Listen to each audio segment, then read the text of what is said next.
Kristen Carver here with Laura Shaw, looking at some winter wheat in the fall, and just going over some of the things that we look for that are going to be really critical come springtime. So what's the first thing that we're going to look for here in this winter wheat field? I would say the population. Right, so we definitely want to take a look generally at the field to see if there's some variability and make sure that we're doing multiple stand counts to see what our plant stands are. So do you want to show us how we do that? Sure. So I'm going to use my travel to measure out a foot. So I already know that this right here is the line for 1 foot. And I guess I just randomly choose a spot, so I'm not selecting stuff that looks better or worse. And then just count the plants. About 15. All right, and would you say that that's pretty good, or what's your assessment on that stand count? I'd say that's pretty good stand count. Your ideal 100% yield potential is 20, so that's pretty close. Yep, and a little bit of background, this grower did follow based on planting date, upping the seeding rate, 200,000 per week that he wasn't able to get into the ground. So we're looking at about 1.8 million seeds that was actually planted on this field. So this is just a good starting point to know what our populations are going into the spring. What would be the next thing that we would look at? Probably the planting depth. So if you look at this one here, I'd say that's about 1 inch.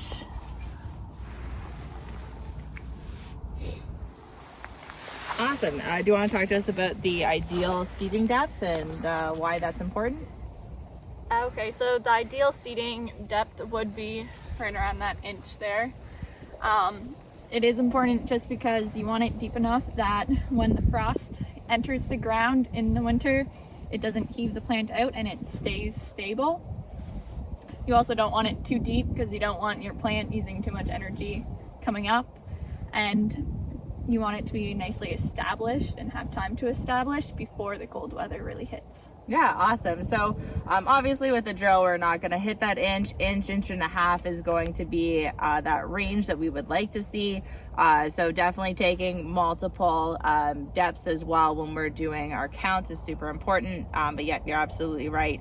Inch and a half is going to be critical for keeping that plant well rooted in the ground during that frost heaving action that we typically see here in Ontario.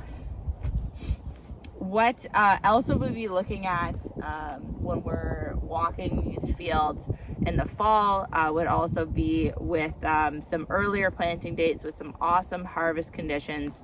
Wheat went in really good time. With having some awesome weather also came some good growing conditions for some weeds. So looking at this field here, seems pretty clean, but there are definitely some other fields that we've hit that have some more difficult to control weeds like perennial sow thistle, like Canada fleabane, and the fall is really an excellent time to hit those weeds. So we would be looking for the right staging on those weeds, and also making sure that with some frosts that have happened that those weeds are actually healthy green tissue to actually be able to absorb that herbicide and do a good job killing in the fall. So also while we're doing our stand counts, we want to take a look at the staging of this crop. So going into winter, it's ideal to have a few tillers anyways. You don't want to have more than 5 tillers because you get into a situation where we can run into disease like snow mold. But here we've got a plant that's at a couple leaf stage. Most of, in this field here, 1 to 3 leaf.